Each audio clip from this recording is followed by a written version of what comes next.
Everyone, welcome to my channel. Friends, आज हम number system का पार्ट 2 पढ़ेंगे और हम यूनिट डिजिट निकालना सीखेंगे सवाल को बिना हल किए। पर इसके लिए आपको हमारा इससे पहले वाला वीडियो पार्ट 1 ज़रूर देखना चाहिए। लिंक डिस्क्रिप्शन में दे दूँगी, आप वहाँ से देख सकते हैं। 2 वीडियो में आपका यूनिट डिजिट का पूरा कॉन्सेप्ट कंप्लीट हो जाएगा। पर फ्रेंड्स, आपने अभी तक हमारे चैनल को सब्सक्राइब नहीं किया है तो प्लीज़ सब्सक्राइब कर दीजिए और साथ ही बेल आइकन को भी प्रेस कर दीजिए। तो चलिए फ्रेंड्स, वीडियो स्टार्ट करते हैं। फ्रेंड्स, आज हम पढ़ेंगे इकाई अंक ज्ञात करना यानी यूनिट डिजिट निकालना। इससे पहले वाली वीडियो में भी हमने यही पढ़ा था, पर उसमें अलग मेथड थे, कुछ अलग। आपकी इन दोनों वीडियो में 2 वीडियो में मिलाकर आपकी इकाई अंक का जो है पूरा कॉन्सेप्ट कंप्लीट हो जाएगा। इसके बाद आपको इकाई अंक वाला कोई भी सवाल लगाने में कोई भी प्रॉब्लम नहीं होगी, आपको लगाना ही नहीं पड़ेगा। आपको सवाल देखकर ही पता चल जाएगा कि इसका इकाई अंक क्या होगा। तो आज हम पढ़ रहे हैं फैक्टोरियल वाले सवाल, जिसमें इकाई अंक ज्ञात करना होता है। तो सबसे पहले आप ये जान लीजिए कि फैक्टोरियल क्या है। ये जो है ना, ये ऊपर इस तरह से लगा रहता है, ये इसको फैक्टोरियल कहते हैं। ये जो होता है ना इस तरह से, जैसे ये जो ऐसे लिखते हैं जो पावर, ये होता है फैक्टोरियल। और फैक्टोरियल का निशान ऐसे भी होता है और फैक्टोरियल इस तरह से भी होता है।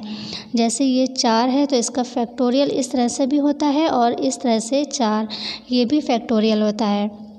तो आपको ये तो पता चल गया कि फैक्टोरियल क्या होता है, इसका सिंबल क्या है। और एक चीज़ और जान लीजिए कि फैक्टोरियल, अगर फैक्टोरियल 4 है तो इसका मतलब ये होगा कि 1 से लेके 4 तक की गुणा, ठीक है। 1 गुणा 2 गुणा 3 और 4, ठीक है। अब इसको आपस में सबको मल्टीप्लाई करना है। जैसे 1 दूना 2, 2 तिया 6, 6 चौक 24, ठीक है। तो इस 4 जो है फैक्टोरियल 4 का मान कितना होगा? 24। ये होता है फैक्टोरियल। अगर ऐसे फैक्टोरियल 3 लिखा हो, ठीक है, तो इसका मतलब होता है 1 से लेके 3 तक, ठीक है। तो 1 दूना 2 और 2 तिया 6, तो ये 6 आ गया फैक्टोरियल। 3 का मान 6 हो गया, ठीक है। तो अब आपको फैक्टोरियल तो पता चल गया कि फैक्टोरियल क्या होता है और उसको हल किस तरह से करते हैं और उसका मान किस तरह से पता करते हैं, ये पता चल गया आपको कि फैक्टोरियल। अब देखिए, से ये जो आपके सामने सवाल दिया हुआ है, इसमें इकाई अंक ज्ञात करना है आपको। तो और एक चीज़ जो हमने पिछले वीडियो में अपने बताई थी, 0 1 5 6 नो चेंज। इसको तो आपको इकाई अंक वाले हर सवाल में इस चीज़ को ज़रूर ध्यान रखना है कि 0 1 5 6 नो चेंज।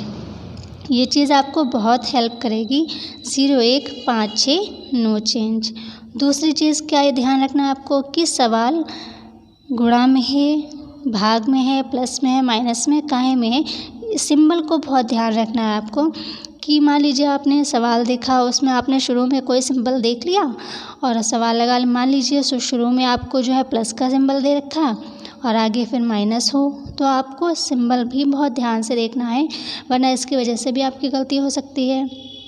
दूसरी चीज़ कि जो हमने पार्ट 1 में भी बताया था कि अगर सवाल गुणा में है और कहीं पर भी 5 आ रहा है, मेन जो होता है, मेन अंक या मेन संख्या जो होती है, उसका जो इकाई अंक होता है, अगर सवाल गुणा में है, जैसे ये भी गुणा में है, तो अगर सवाल गुणा में है और उसमें कहीं भी इकाई अंक 5 मिल रहा है, मेन संख्या का इकाई अंक अगर 5 मिल रहा है और उसमें उसके साथ ही सम संख्या मिल रही है, कोई भी सब संख्या मिल रही है, तो पूरे सवाल का जो है आंसर 0 ही आएगा, ठीक है। तो इसमें चाहे फैक्टोरियल वाले सवाल हों या ना हो, सारी मतलब किसी भी टाइप के सवाल में वो रूल फॉलो होते हैं, 0 1 5 6 वाला। और एक ये कि अगर सवाल गुणा में है और सवाल में मेन संख्या का इकाई अंक 5 आ रहा है और उसके साथ ही सम संख्या भी कोई आ रही है, तब पूरे सवाल का आंसर 0 हो जाएगा। आपको हल नहीं करना पड़ेगा, क्योंकि एग्ज़ाम में हल करने का टाइम नहीं होता है। तो आप बस ऐसे ही आंसर टिक कर दीजिए 0। पर उसके लिए शर्त यही है कि सवाल गुणा में होना चाहिए। आपकी 2 चीज़ें क्लियर हुई, एक 0 1 5 6, इसको बहुत ध्यान रखना है। दूसरा ये कि सवाल गुणा में हो और उसमें 5 आ रहा हो और उसके साथ ही सम संख्या आ रही हो, तो उसका आंसर 0 हो जाएगा, ठीक है। 2 चीज़ें क्लियर हो गई आपकी। तीसरी चीज़ क्या है? तीसरी चीज़ आपको ये देखना है कि अगर मान लीजिए 0 1 5 6 भी नहीं है और सवाल गुणा में है और उसका 5 भी नहीं आ रहा उसमें और सम संख्या नहीं है, 5 के साथ मतलब सम संख्या नहीं है, इस तरह का कोई सवाल है, जैसे कि ये दे रखा है सवाल, तब आप इसमें क्या करेंगे। और फैक्टोरियल वाले ख़ास तौर से जो फैक्टोरियल के सवाल होते हैं उनमें ये चीज़ होती है कि सम संख्या अगर कहीं पर है, मतलब मेन जो संख्या है उसका इकाई अंक अगर सम है, यानी सम संख्या 4, 2, 6, 8, 12 सम संख्या होती है, तो अगर किसी भी मेन संख्या का इकाई अंक सम है, ठीक है, तो उसका हमेशा आंसर में इकाई अंक 6 ही आता है, ठीक है। और अगर विषम संख्या है, जैसे ये 9 है, 9 विषम है, 3, 7, 9 ये जो है विषम संख्याएं होती हैं, तो इनका हमेशा जब आप पूरे को हल कर लेंगे, तो अगर विषम संख्या है और पूरे को हल करने के बाद जब आप उसका इकाई अंक देखेंगे तो इकाई अंक हमेशा 1 ही आएगा, ठीक है। और जैसे कि यहाँ पर 1 है, अब ये ज़रूर ध्यान रखिएगा 0, 1, 5, 6 में से है क्या, ये है 0, 1, 5, 6 में से ये है, तो इसको तो कुछ करना ही नहीं है, इसमें तो 1 ही रहेगा, नो चेंज, 0, 1, 5, 6 नो चेंज। अब इस सवाल को हल करके देखते हैं। देखिए 314 फैक्टोरियल 62 है इसका, तो यहाँ पे इसका इकाई अंक है 4, तो 4 क्या है, 0, 1, 5, 6 में से आता है 4, नहीं आता है, तब आप क्या करेंगे, तब आप देखेंगे कि ये सम है या विषम है, तो ये 4 जो है सम संख्या है, सम संख्या है, तो आपको ये 2-3 चीज़ें कुछ याद भी रखना होंगी कि सम संख्या है अगर तो उसका 6 ही आएगा, 6 आंसर आएगा, मतलब इकाई अंक उसका 6 होगा, तो अगर सम संख्या है तो 6 आ जाएगा, ये हो गया इसका 6। अब देखिए सिंबल का है गुणा का है, ठीक है। अब यहाँ ये देखिए ये हल हो गया, ये देखिए क्या ये 0, 1, 5, 6 में से है, 0, 1, 5, 6 में से नहीं है, ठीक है। अब देखिए क्या ये सम है, सम भी नहीं है, तो ये है विषम। अब विषम संख्या का मान क्या होता है, या उसको जो हल करने के बाद उसका इकाई अंक क्या आता है, 1 आता है, तो इसका हो गया 1। इसको देखिए क्या ये 0, 1, 5, 6 में से है, बिल्कुल ये 0, 1, 5, 6 में से आता है, ये 1 जो है इसमें आता है 0, 1, तो 1 है तो नो चेंज, तो ये इसको ऐसे ही रख देते हैं। अब सवाल लग गया, कुछ भी नहीं है सवाल में, 6 एकम 6 और 6 एकम 6 आया और 6 आया ना यहाँ पे, तो 6 एकम 6, तो आंसर कितना आ गया, ये हमारा आंसर आ गया पूरे सवाल का। क्या था इस सवाल में, कुछ भी नहीं था इस सवाल में, बिल्कुल जैसे पिछले वीडियो में बताया है सेम वैसा ही है, बस इसमें क्या करना है, क्योंकि ये फैक्टोरियल में सवाल है इसलिए इसमें सम और विषम संख्याओं को ध्यान रखना है कि सम संख्या है तो उसका आंसर जो आएगा वो 6 ही आएगा, तो 6 कर दीजिए, विषम संख्या है तो उसके आंसर 1 ही आता है तो आप 1 कर दीजिए, और जो अगर कोई भी संख्या 0, 1, 5, 6 में से आती है तो वो तो नो चेंज, वो चेंज ही नहीं होती है, तो उसको बिल्कुल वैसा ही लिख देना है। और अगर गुणा का सवाल है तो सबकी गुणा हो जाएगी, प्लस का होता तो प्लस हो जाता, मान लीजिए 1 प्लस होता 1 माइनस होता तो 1 में प्लस हो जाता और फिर उसमें से माइनस कर देते, तो बस सवाल लग गया आपका 6 आंसर इसका आ गया। नेक्स्ट सवाल देखते हैं। देखिए 223 फैक्टोरियल की पावर में कितनी है, 53, 318 फैक्टोरियल में 42 माइनस 217 फैक्टोरियल में 51 में इकाई अंक ज्ञात करें। बिल्कुल वैसे ही सवाल लगेगा, बस इसमें सिंबल ये बदल गए हैं, ठीक है, ध्यान रखिएगा। तो चलिए देखते हैं, मेन संख्या का इकाई अंक को ही देखना होता है, इकाई अंक यूनिट डिजिट वाले सवालों में आप मेन संख्या के इकाई अंक को ही देखना है, क्योंकि आपको इकाई अंक ज्ञात करना है, तो आपको बाकी संख्याओं से कोई मतलब नहीं है, आप सिर्फ मेन संख्या का इकाई अंक देखिए।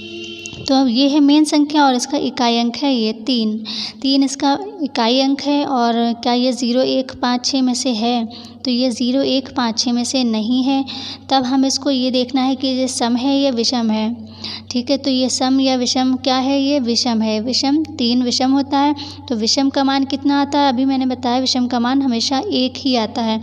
आप इसको 223 को 53 बार लिख कर गुणा कर लीजिए, तब भी जो आंसर आएगा उसका इकाई में 1 ही आएगा, तो इसका 1 हो गया। गुणा में है सवाल तो गुणा किया। अब 318 इसका इकाई अंक है 8, इसका इकाई अंक 8 है, तो ये देखिए क्या ये 0, 1, 5, 6 में से है, ये 0, 1, 5, 6 में से नहीं है, तब देखिए क्या ये सम है या विषम है, तो ये सम है, तो सम है अगर तो इस सम का हमेशा आंसर में इकाई अंक क्या आता है, 6 आता है, सम का 6 विषम का 1, याद कर लीजिए इतनी बात। सम है तो इसका आंसर में 6 ही आएगा। ठीक है, अब यहाँ पर माइनस का है तो माइनस कर दीजिए। इसका इकाई अंक क्या है? 7। क्या ये 0 1 5 6 में से है? ये नहीं है, 0 1 5 6 में से नहीं है। तब ये देखिए सम है या विषम है? तो ये विषम है, 7 विषम है। अब जब 7 विषम है तो विषम का मान कितना आता है? आंसर में इकाई अंक कितना आता है विषम का? 1 आता है। तब आपने यहाँ 1 कर लिया। आप कुछ नहीं करना, पावर से कोई मतलब ही नहीं होता है इसमें। बस आपका सवाल लग गया और आपको क्या करना, बस इसको आपको हल करना है। 1 क्योंकि यहाँ पर गुणा करना है तो 1 छंग 6 यानी 6 कम 6। अब 6 यहाँ पर आ गया 6, इसको माइनस करना है, ये ध्यान रखिए, माइनस करना। 6 यहाँ पर आए, 1 छंग 6 और 6 में से 1 गया 5, 6 में से 1 माइनस किया 5, तो आपका ये आंसर आ गया 5। इस सवाल का आपका पूरे आंसर में इकाई अंक 5 ही आएगा। ये आपका सवाल लग गया। नेक्स्ट सवाल देखते हैं। चलिए देखते हैं अगला। इस सवाल में, इसको सवाल को देखिए, ये किस में है? ये प्लस में सवाल है, पूरा सवाल प्लस में है। इसमें इकाई अंक या अंतिम अंक क्या होगा? अच्छा देखिए, अगर सवाल में इकाई अंक पूछा जा रहा है तब तो आपको पता चल गया कि इसमें यूनिट डिजिट पूछी जा रही है। पर अगर सवाल में ये लिखा हो कि अंतिम अंक क्या होगा, मतलब जो भी उसका आंसर निकल कर आएगा उसका अंतिम अंक क्या होगा, तो अंतिम अंक अगर लिखा हो तो कंफ्यूज मत होइएगा, वो इकाई अंक ही होता है। अंतिम अंक क्या होता है? इकाई अंक ही तो होता है। ये कोई भी संख्या दी है तो इसका अंतिम अंक इकाई ही तो होता है। इकाई, दहाई, सैकड़ा, हज़ार इधर से शुरू करते हैं ना, इकाई, दहाई, तो अंतिम अंक क्या हुआ? इकाई ही तो होता है। तो अंतिम अंक लिखा हो तो उसमें कन्फ्यूज़ मत होइएगा। अंतिम अंक अगर पूछा जा रहा है तो इकाई अंक ही पूछा जा रहा है। चलिए सवाल लगाते हैं। देखिए 218 में मेन संख्या की इकाई क्या है? ये 8 जो है ये इकाई है। अब ये देखिए क्या 0 1 5 6 में से है? तो ये 0 1 5 6 में से नहीं है। अगर होती तो चेंज ही नहीं होता, तो 8 का 8 हो जाता। अब ये उसमें से नहीं है, तो देखिए सम है या विषम है? 8 क्या होता है? सम होता है। तो सम होता है तो सम का मान कितना होता है? 6। सम का जो है आंसर में इकाई अंक हमेशा 6 ही आता है, तो 6 लिखा। सवाल प्लस में है, प्लस कीजिए। ये हल हो गया। अगले को देखिए 412, इसमें इकाई अंक है 2, तो 2 क्या है? 0 1 5 6 में से तो नहीं है, तो सम है या विषम है? ये सम है। सम है तो क्या होगा? मान इसका 6 होगा, तो ये क्लियर हुआ। फिर आगे बढ़िए, प्लस लगाइए। अगला 226, इसमें इकाई अंक क्या है? इसमें इकाई अंक है 6 और 0 1 5 6 इसमें से आता है? हाँ आता है। तो 0 1 5 6 नो चेंज, तो ये नो चेंज यानी 6 है तो 6 ही रहेगा। प्लस लगाइए। 347, इसमें क्या है? इकाई अंक 7 और 7 0 1 5 6 में से है? नहीं है। तो देखिए 7 क्या है? विषम है या सम है? 7 जो है विषम है, तो विषम है तो इसका मान कितना होगा? 1 होगा, तो ये 1 कर दिया। अब पूरे सवाल का जो है क्लियर हो गया। अब इसको हल करिए। सवाल जोड़ में है, जोड़ते चले जाइए सबको। 6 तियाँ 18, 6 3 बार है, 6 दूनी 12, 6 तियाँ 18, 18 और 1 19, 6 तियाँ 18 और 1 19। इसमें इकाई अंक कितना आया? 9 हमारा अंतिम अंक या इकाई अंक हो गया, आंसर हो गया। ठीक है, क्लियर। 8 सम संख्या है इसलिए 6 आया, 2 भी सम संख्या है इसलिए भी 6 आया, और 6 क्योंकि 0 1 5 6 नो चेंज, तो ये तो इसमें से आ गया, तो ये नो चेंज ही नहीं होगा, तो ये 6 आ गया यहाँ पे। अब इसको भी प्लस किया और आगे देखिए विषम संख्या, और विषम संख्या का मान होता है 1, तो 1 किया, आप सबको हल कर दिया। ठीक है, हमारा 9 जो है 9 ये आंसर आ गया, हमारा अंतिम अंक या इकाई अंक आ गया। क्लियर। चलिए नेक्स्ट सवाल देखते हैं। देखिए ये सवाल बिल्कुल अलग है। इस सवाल को देखिए, ये सवाल बिल्कुल अलग है। ठीक है, इसमें क्या है? इसमें तो मेन जो संख्या हमारी है वो भी फैक्टोरियल में है। तो जैसे कि अभी हमने ऊपर बताया कि फैक्टोरियल का मतलब क्या होता है? फैक्टोरियल का मतलब होता है कि फैक्टोरियल में जितनी भी संख्या है उतनी बार गुणा 1 से लेके 2, 1 गुणा 2 गुणा 3, इस तरह से। अब जब 82 है तो 82 तक, जैसे 1 गुणा 2 गुणा 3 गुणा 4 गुणा 5, इस तरह से 82 तक आपको करना है। 82 तक करेंगे, जो आपका मान आएगा वो 82 का मान होगा। क्या इतना लंबा हल करेंगे? नहीं करेंगे। तो जैसे कि पिछले वीडियो में हमने एक मेथड बताया है आपको कि अगर किसी भी सवाल मतलब कोई भी सवाल गुणा में है, ठीक है, गुणा में है और उसमें 5 कहीं पर भी हमें 5 मिल रहा है, ठीक है, और उसके साथ ही कोई सम संख्या भी मिल रही है तो हमेशा मान कितना आता है, 0 आता है। अभी भी मैंने बताया अगर कोई सवाल गुणा में है और उसमें हमें कहीं पर भी 5 मिल गया और 5 के साथ हमें सम संख्या भी मिल गई तो हमेशा मान कितना आता है, 0 आता है। तो देखिए फैक्टोरियल 82 तो जब हम 1 से लेके शुरू करेंगे 82 तक जाएंगे तो क्या हमें 5 नहीं मिलेगा, बिल्कुल 5 मिलेगा। देखिए ये 5 मिला और सवाल क्योंकि गुणा में भी है, फैक्टोरियल का मतलब ही होता है, देखिए सब गुणा के निशान है तो जो सब गुणा के निशान है और इसमें 5 भी हमें मिल गया। और दूसरी शर्त क्या है कि 5 के साथ कोई सम संख्या ज़रूर होना चाहिए। तो इसमें तो पता नहीं कितनी सम संख्याएं आएंगी, बिल्कुल आएंगी। एक तो यही आ गया है ना, ये आ गया तो 5 भी आया और इसके साथ सम संख्या भी मिल रही है हमें। तो जब 5 के साथ कोई भी सम संख्या हमें मिल रही है तो हमेशा आंसर में क्या आएगा, 0 ही आएगा। तो इस सवाल को में बिल्कुल कुछ नहीं करना है, इसको हल ही नहीं करना, आपको बस देख कर ही इसका आंसर 0 कर देना और ये आंसर हो गया आपका। क्या इस सवाल को हल करना पड़ा, नहीं ना, बिल्कुल नहीं हल करना पड़ा। अगर आपको कुछ चीज़ें बिल्कुल ऐसे ही याद हैं तो आपको कोई सवाल हल भी नहीं करना पड़ेगा और आपको आंसर पता चल जाएगा। इस सवाल को देखकर लगता था क्या इसका आंसर 0 आएगा, क्योंकि इतना लंबा तो हल नहीं। तो अगर आपको मेथड पता था तो बस 0 आ गया आंसर। फैक्टोरियल 82 मेन संख्या है और इसकी पावर चाहे कुछ भी हो, अगर हमें मेथड पता है तो हम आंसर 1 मिनट भी 1 सेकंड भी नहीं लगा और आंसर आ जाएगा। जब हम 1 से लेके 82 तक ऐसे जाएंगे तो हमें 5 नहीं मिलेगा, मिलेगा 5 और इसके साथ सम संख्या भी मिलेगी। जब सम संख्या मिलेगी तो इसका क्या मतलब है कि आंसर हमेशा 0 ही आता है, तो इसका आंसर 0 आएगा। ठीक है, इस तरह के सवाल अगर कोई और भी हों देख लीजिए, जैसे